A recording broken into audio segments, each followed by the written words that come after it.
Good afternoon, everyone. How's everyone doing?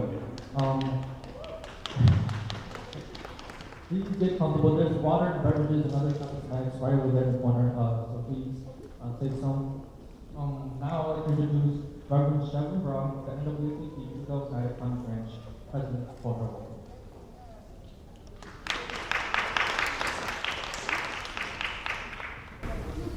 Good afternoon. I am privileged to stand before you as the president of the NAACP Utica United Branch. Our lives are documented on social media. But where are the voices that express the feeling of the time, the joys, the pain, the heartbreak, the exuberancy? Where are the voices that will document how we feel internally, our emotions, children, family, relationships, especially during a pandemic? We need the creativity of music, art, and spoken word. So the documentation, not just of factual events that can be manipulated, but of how society really feels in the moment. Without poets, we do not have a narrative for our lives that really speaks the truth of what's going on internally within us. Young people in particular need avenues to speak their truth. If they do not have those creative outlets, it can go into places that are negative and disarming. That's why today matters, why these poets matter, why we have to, in this moment, because I personally believe that we live in the dark ages of the information age. It is the poets that will bring the light. And so I'm so proud of these young people who come before you today and speak what they feel, not just for themselves, but for society. I hope as we honor these young people that you understand that the real service that they are doing to the community and how the community is made better and richer and more vibrant because their voices will be heard.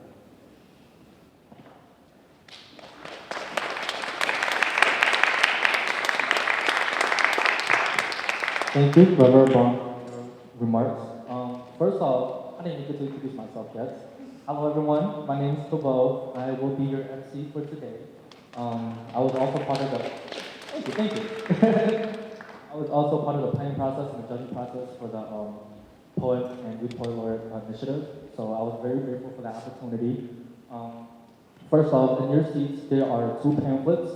One is the Poet and Youth Poet Laureate's honorable mention and the honorable mentions information. Please take a read of that, as well as our special thanks to our sponsors. We'd like to do a huge thank you to Bank of Utica, City of Utica, Utica Public Library, and of course, Munson William Proctor Arts Institute, since we are in the building. So thank you for being support of the Youth Poet Laureate initiative. The reason why I wanted to take part of this process because I started writing poetry myself just a couple years ago. Some of you may know my story with how I started writing poems. If you don't know, I guess I'll say it again. I started writing during the pandemic when I had nothing else to do. And I realized that being expressive is super important, but also getting the but also getting to the opportunity to listen to other pieces. So I thank everyone that took their pieces and submitted their pieces because I had a very fun time reading those pieces. That being said, I would now like to introduce a representative of the city for their remarks.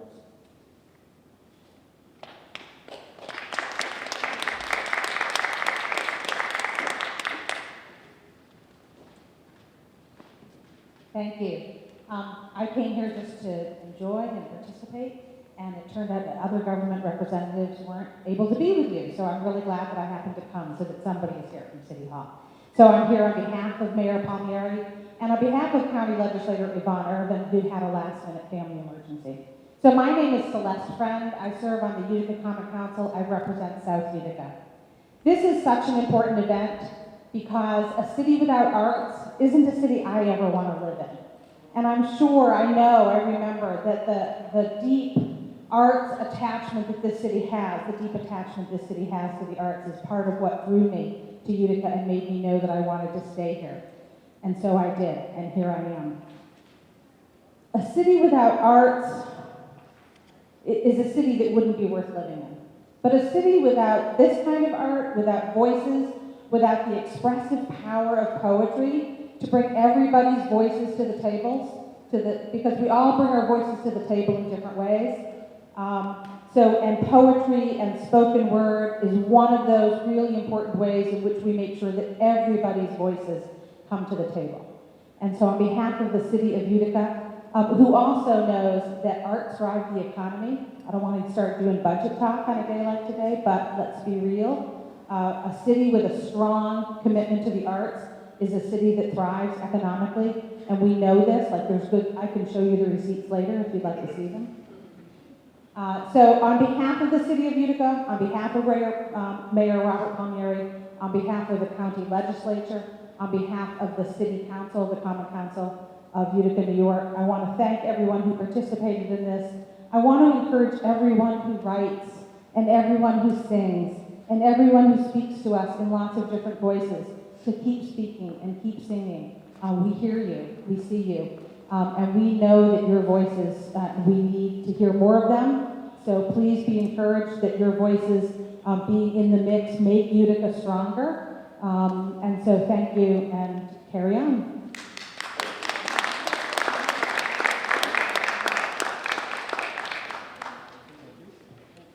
Thank you for that. Now I would like to, Mrs. Evan Irvin was unable to attend due to an unexpected conflict, but she sends her congratulations to the poet being honored, so thank you. And now I would like to introduce Sam McManus to talk about the judging process.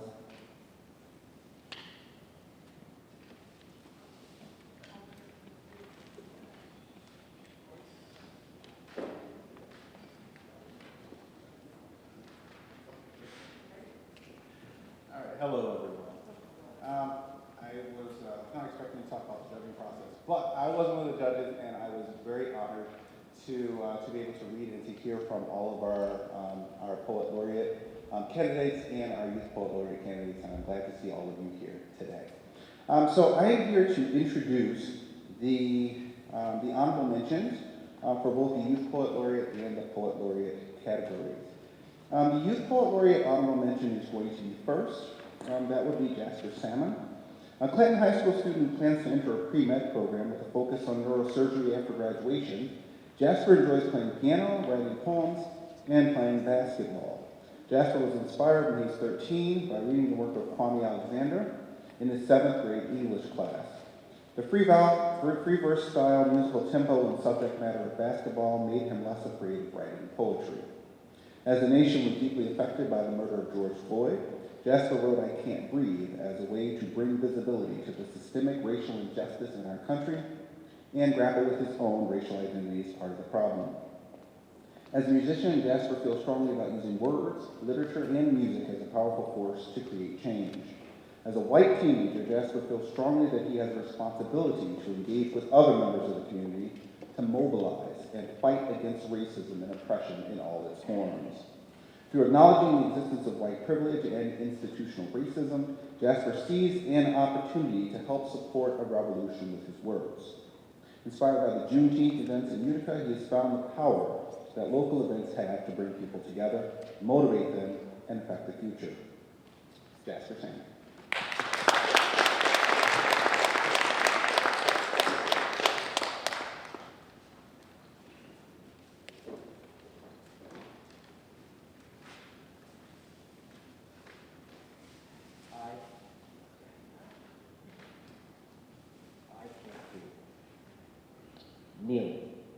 Kneeling in praying for the lost souls of injustice. Kneeling on a football field to show a nation that change is needed. Kneeling on the neck of a man who you think is wrong for the color of his skin. I can't breathe, George Floyd said. You're killing me, George Floyd said. But racism, prejudice, and bigotry deafened Derek Chauvin's ears that day. George could not breathe, but Derek could not hear. Or maybe he chose not to hear. But he could touch. He could touch a man's neck with his knee. He could cover a man's mouth and silence him because of the color of his skin. Not all cops are bad. Well, maybe not all black people are thugs. Maybe not all protesters are looters. Maybe, just maybe, you choose to sit back and disapprove because you have never felt that prejudice. You have never felt the racism that black people have felt. You've never been scared for your life when you hear sirens and have done nothing wrong. You've never feared for your life when you're pulled over and hate is in the hands and knees of that cop. I have not either. I have felt white male privilege, but now I kneel. Kneeling now in the name of George Floyd, with fists unclenched, with ears uncovered, with a mouth preaching Black Lives Matter.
Me again.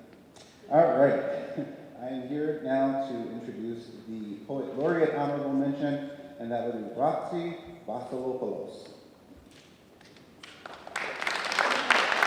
All right. Roxy has been writing poetry for as long as she can remember. When she was about 9 years old, her mother bought an old typewriter from the annual book sale at Jervis Public Library. She would love the vintage typewriter from the onto the field near our house and write poems. While she wrote poetry all through school, she became more serious about improving her craft after taking a semester of creative writing with the poet Amy Nexakamatato at Fredonia State. I know I completely messed up that name. For Roxy, poetry is about connection with our inner selves, the world we live in, and others. She discovered early how a good writer can make you feel not so alone, especially when they're able to give words to an experience or a feeling that you've been struggling to explain for yourself. She sees poetry and the role of the Poet Laureate as a source of connection within the community, allowing people to find commonalities of emotion and human experience while expressing it uniquely in their own voice. Roxy grew up in the Camden, New York area and moved to Utica in the mid-2000s, where she currently lives with 2 young children and her dog Esme, who is named for a Salinger character. Her work with a local human services agency supervising a recreation program for adults with disabilities has provided many opportunities to be involved in the community, ranging from coordinating a musical theater program for a cast of 90 people with disabilities to coaching Special Olympics, bowling, and running a summer day camp. Ladies and gentlemen, Roxy.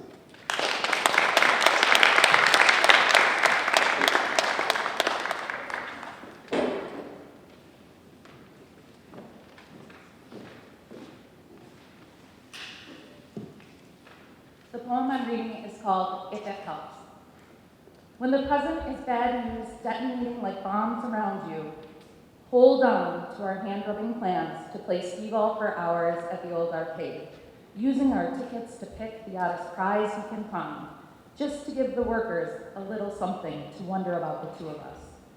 Yes, grieve for all the terrible that your days of late have been dressed in, but if it helps at all, look down the long tunnel of our shared dreams that only become focused when using the lenses of both our eyes, and know that soon we will just stand back, watch, and see how the future breathes on its own.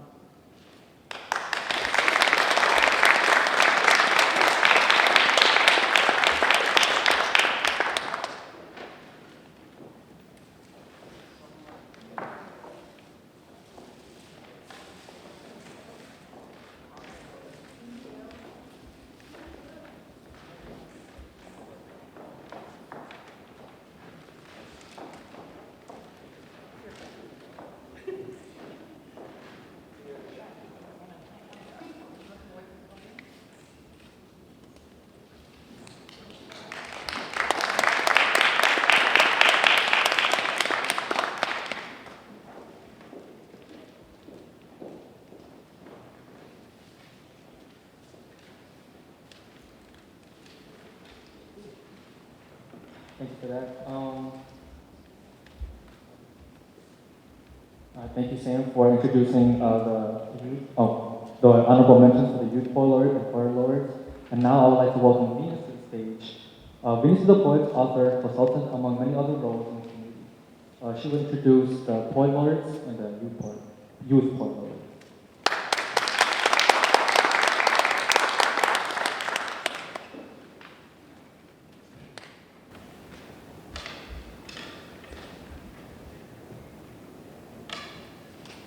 I think I'm saying his name right. Currently a student at R Proctor High School in Utica, New York. Wynn was born in Thailand and moved to Houston, Texas, when he was about 4 years old. He would come to Utica a few years later, and he has been living here ever since. Wynn is joining us at the ceremony after having dedicated his morning to attending an autism awareness walk and a number of related activities. A participant in the Young Scholars Liberty Partnership Program, Wynn has a range of interests that he is thinking about pursuing upon graduating from high school. Most likely is a career in the sciences, ranging from zoology to aerospace engineering. Wynn began writing poetry recently as a new hobby, but his passion for poetry grew after finding that his writing was also a way to vent feelings that he didn't have the exact words for. His passion for poetry has grown since then.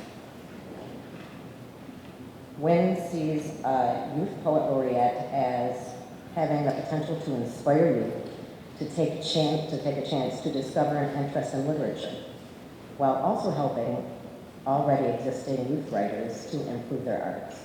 With an interest in developing a project that incorporates other forms of art into the creation of poetry to express the feelings and thoughts.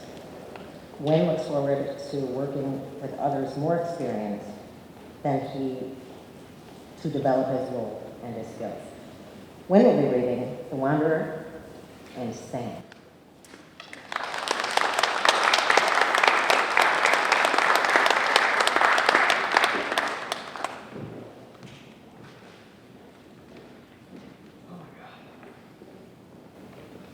The Wanderer. History, it remains a mystery. You can theorize all you want, but those theories will have no clarity. Missing segments all throughout. No charity will be enough to perform the surgery to put those pieces back in place. But there's a theory, or a fact even, that perfectly describes the human race. A race at the top, every second of every day, and being stunted by humiliation unless they stay. This repetition is no new addition to every affliction from this earth by us. Creations of civilizations has every right to be called an inspiration by us. But we are so blind, no matter our vision. We choose to prove which party has more domination through each specific decision.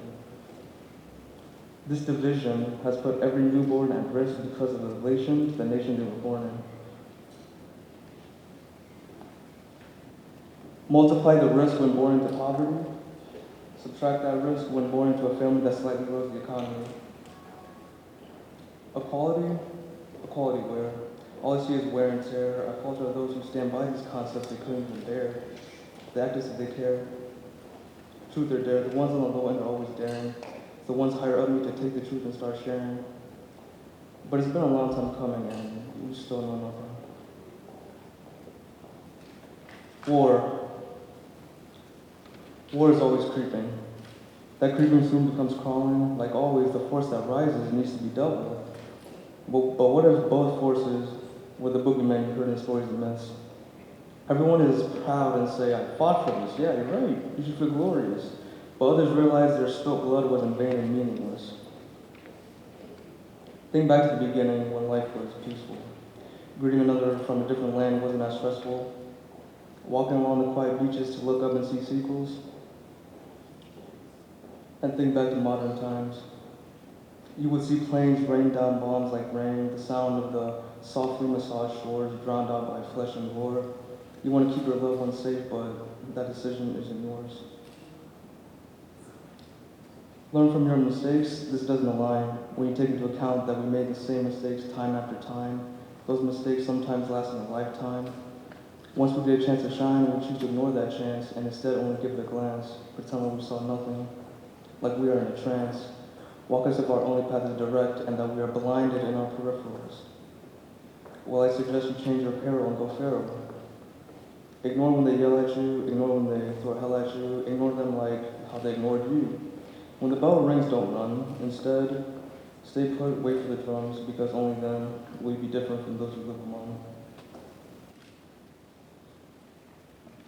That was the first poem.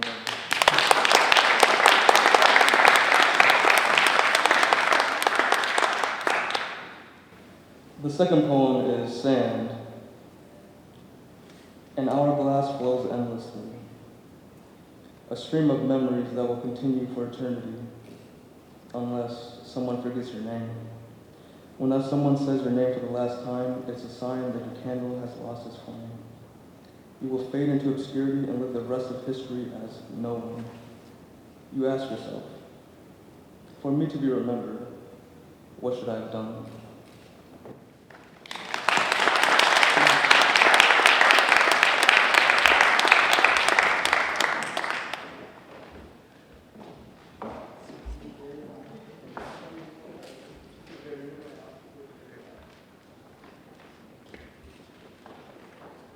The plaque says the NAACP Utica Oneida County Youth Poet Laureate 2022 to 2023.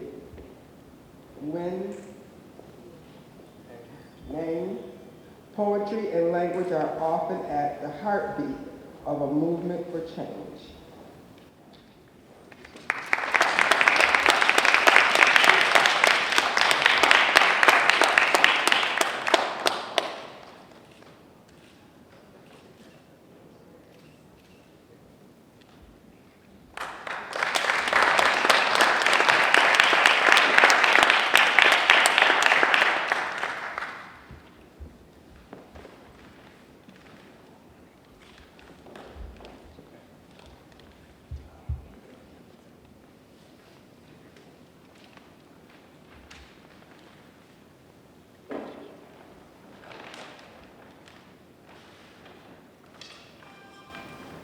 From a narrative of a war in rich velvet sun gem smeared in excess of burnt brown fire toasted bread, to Mater Day, or Modern Day, and Channel Tembo, and Pinafite.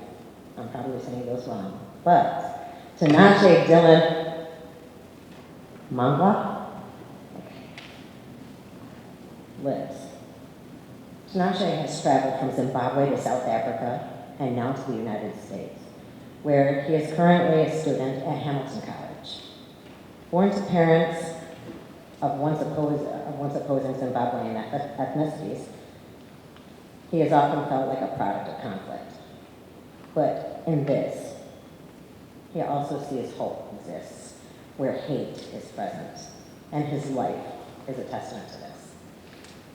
Tinashe began writing at age 9, but acknowledges the chaotic and cathartic evolution of his journey since. Through his work, Tinashe wants to upset skewed societal standards which blemish African stories and tackle the fault lines between race and language. He hopes to reclaim and retell those stories with truth and candor.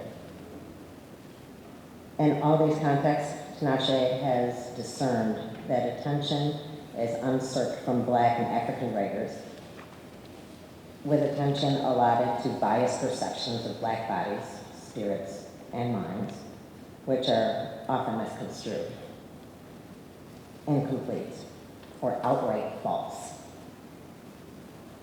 This is where his heart bleeds and why he writes, highlighting the power of poetry as a unifier with the help of the community. His hope is that it means something to those like him, who have often been the minority and had to conform to skewed norms of unforgiving and unrecognizing societies. Tinashe shares this because his story is also reflected in the individuals that call the Utica Oneida area home. The city is a true melting pot of identities with diversity and compassion as its heartbeats. He has witnessed firsthand through some of his involvement with community organizations where he sees that it is quite clear that everyone's story has a place in the Utica Oneida County anthology. Tinashe will be reading his poems 3805 and Syncopation.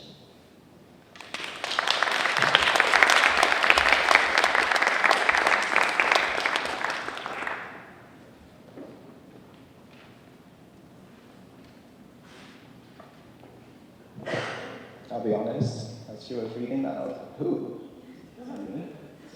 Snowy. Thank you so much to everyone who's here. Thank you for attending. I appreciate it. Thank you, everyone. Very honored to be here.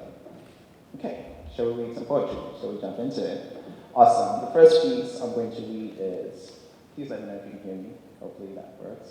The first piece I'm going to read is called 3805. I really love this piece. I personally think it's the greatest thing I've ever written because it's a fun, happy, upbeat type presentation. For this piece, I will need your help, though.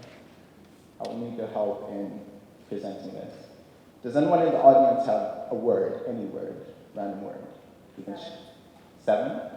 7? You said 7. Okay, 7. 7 is our buzzword. We got it? 7. So whenever I say 7, when I'm presenting this piece, I want you to say, pay attention. Okay, so should we practice that? 7. Pay attention. 7. Pay attention. Awesome. So throughout this piece, I'm going to be saying the word 7. Hopefully the piece itself does not have the word 7 in it. If it does, that could be chaotic, but we'll see. Thank you so much for that recommendation. 3805. Yo, DJ. Listen up for a sec, yeah? Yo, please pause all that boring music. The soundtrack to my tedious life is much more interesting. I ain't never felt seen, so buckle up because I'm about to cause a scene. 7. This is where I am, and this is where my heart beats. I find myself in front of all of you, and you're somewhat listening to me. Sorry, what was that? Am I drunk? Why, yes, I've been very much intoxicated on all the highs that external validation gives. Call me the human double tap. I tap my foot to the music of the tap dripping the blood of those before me. Call me the offspring of liberation. I go off in the spring. Call me Ice Cube, because I'm not too hot or too cold. This reverb is just cool enough. So buckle up, because I'm about to take you on a journey as we ride along together. 7. This land that we thirst for is not our own. We sweat to water the gardens of colonial roads, sacrificing our roots to birth fruits ripe with our own blood. When they see us, do they really see us? Go to Harvard or Cornell. This is the story of ours that they will pen. When they shoot their bullets at us in our mouth and help a Yale. And it doesn't matter if you're from Colombia or Africa. Will just be another stereotype. Oh yes, we have the internet in Africa, by the way. We just got it the other day. It's such a fascinating thing. Yay to unlocking new gates, I suppose. Waiter, could I get the bill, please? Make sure it clearly shows how much was looted from my people.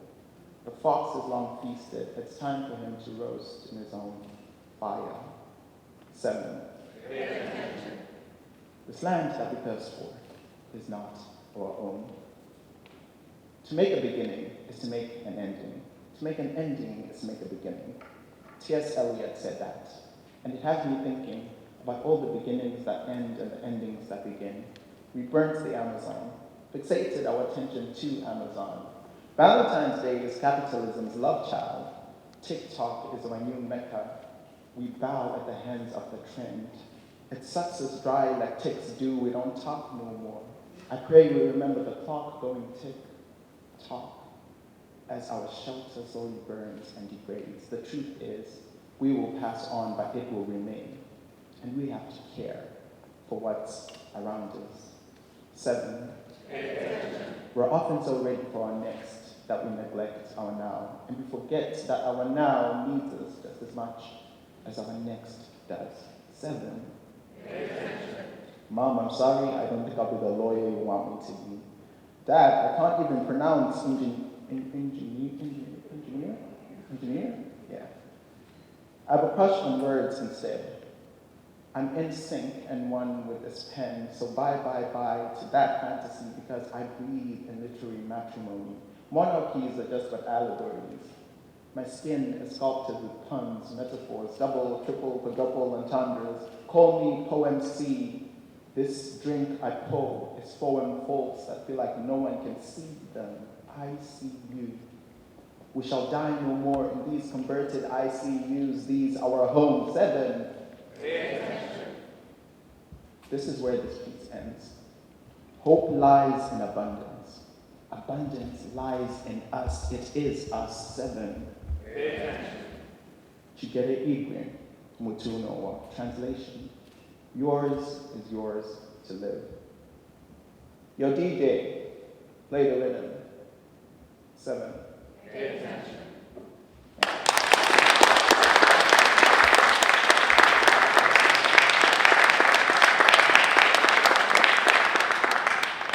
That was such a great word, 7. I'm glad I remembered it. Thank you for proposing that. I'll be honest, I did not memorize the second piece. I'm going to read that one for transparency. Also, I just want to say, Venus, thank you as a token of appreciation for the word 7.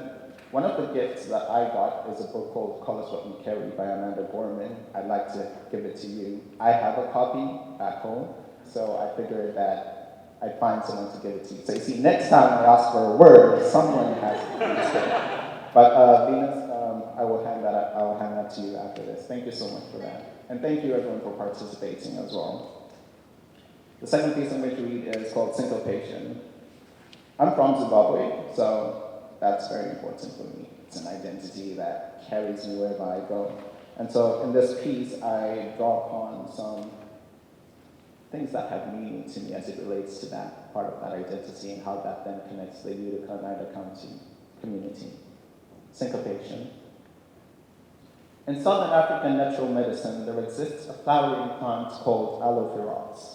Amongst its many essential qualities, it is said to detoxify and heal. Yet there is no ignoring its sour, sappy sensation, even with all this power to ameliorate angst.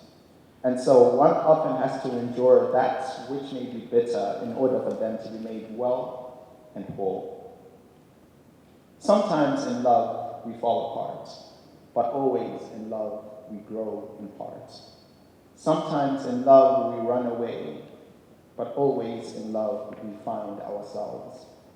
For we are conquerors still, even at the foot of the hill.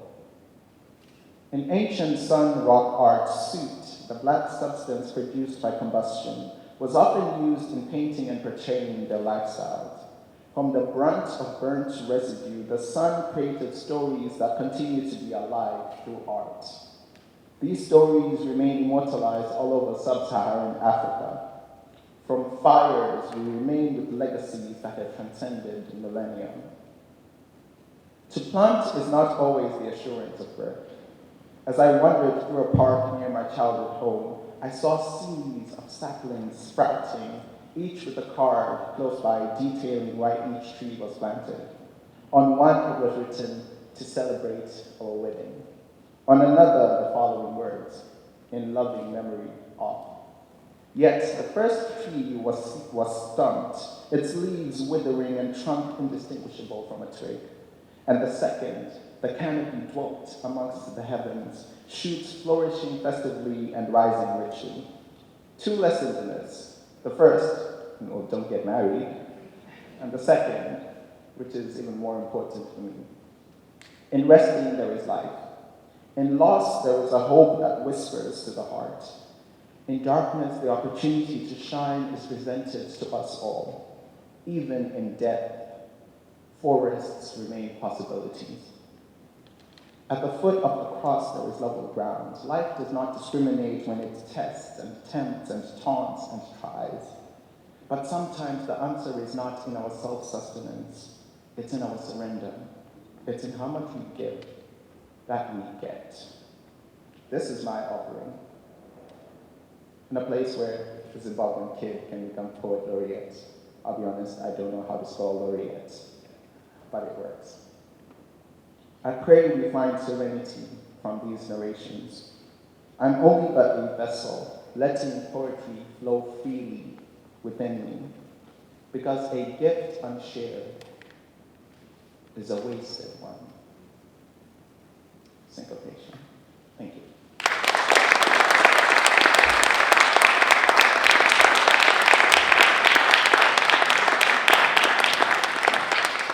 Thank you for the amazing read.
It's so great that we have so many talented young people that apply, and we get to hear their expressions.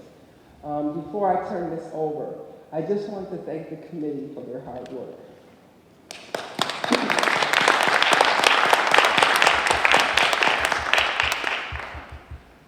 When I suggested that we would have a laureate for this area, people were not quite sure how we were going to go about that.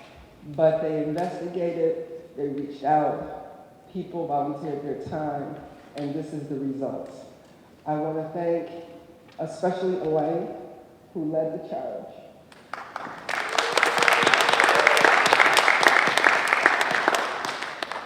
The NAACP is an advocacy group that we challenge wrongs, but we also want to uplift rights. If you want to be a part of the NAACP, you can just go online, put your zip code in, and you can be a part of our wonderful organization. Because how we bring communities together will not be through legislation. It will not be through police.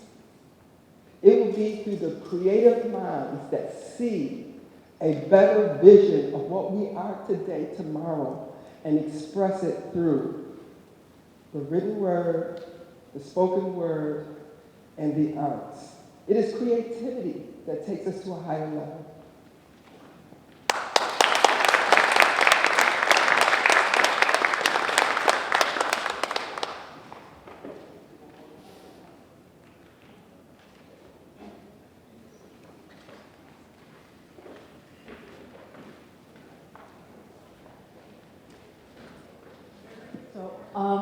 I have the unenviable task of following some really powerful speakers, or the enviable task of doing closing remarks. So this is my opportunity to say thank you. I had the opportunity to do that. My name is Elaine Varga, and thank you for those wonderful remarks, Reverend Baugh. I've had the good fortune to work with several incredible groups of skilled, dedicated, and creative people in many ways, creating the framework that resulted in this inaugural NAACP Utica and Utica County Poet Laureate program. So this is my opportunity to close this program with appreciation for all of those who participated today, those who attended, all of you were important in this process as well, and those who weren't able to be here but helped make it happen. What a remarkable afternoon this has been. I'd like to acknowledge again the poets who shared themselves with us and gave us all much to take away as we think about the theme of struggle, hope, and resilience. As we look to those on whose lives and work we build, we found that Maya Angelou, not surprisingly, captured our goals when she said, "Words mean more than what is put down on paper. It takes a human voice to infuse them with deeper meaning." And that Lucille Clifton spoke to us as well when she said, "Writing is a way of continuing to hope." Clearly that continues today. Jasper, Roxy, Wynn, and Tinashe. What inspiration and hope you continue to provide us all by raising your voices. Thank you once again.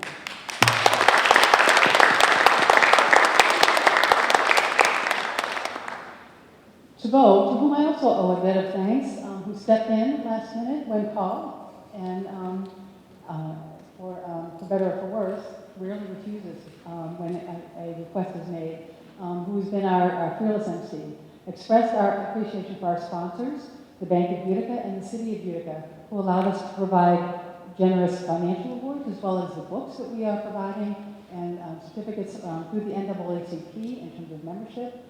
So there are a variety of ways in which we're able to say thank you to our poets and appreciate their art, their creativity, and be able to move forward with that in the future.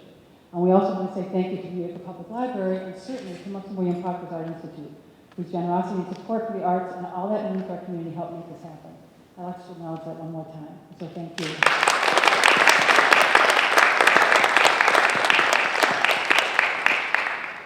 Programs like these don't happen in isolation. We had a remarkable group of planners who worked for months to build this program, bring it to fruition. We're always ready for the unexpected, well, usually ready for the unexpected.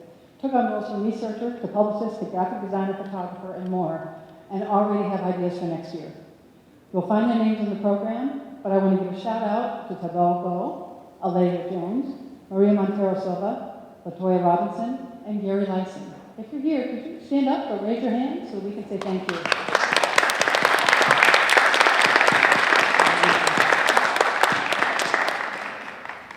There are so many more members of the NAACP who unhesitatingly lent their assistance, made connections, and were generous with their time and skills, some of which you saw here. Thank you, Don. Thank you to a variety of folks who were here and who helped us make this happen. And to all of you, thank you as well. You all made a difference. And so thank you. Including Reverend Bob, Joe, and so many of the folks that are here. So thank you to all of you.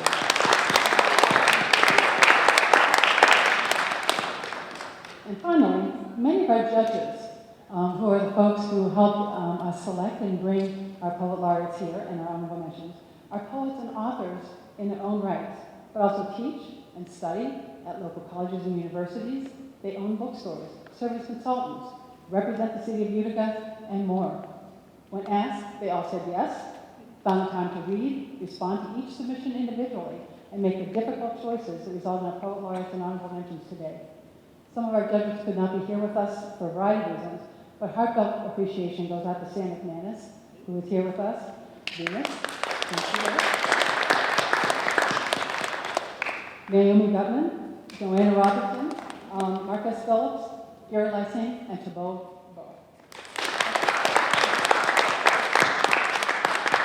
I do also need to say a heartfelt thank you to Celeste Friend for always being willing to represent, to be there when we ask her.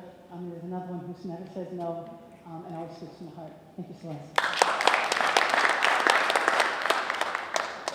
As we conclude this recognition ceremony, feel free to browse. There are some wonderful exhibits. The Cried exhibit is here for another week.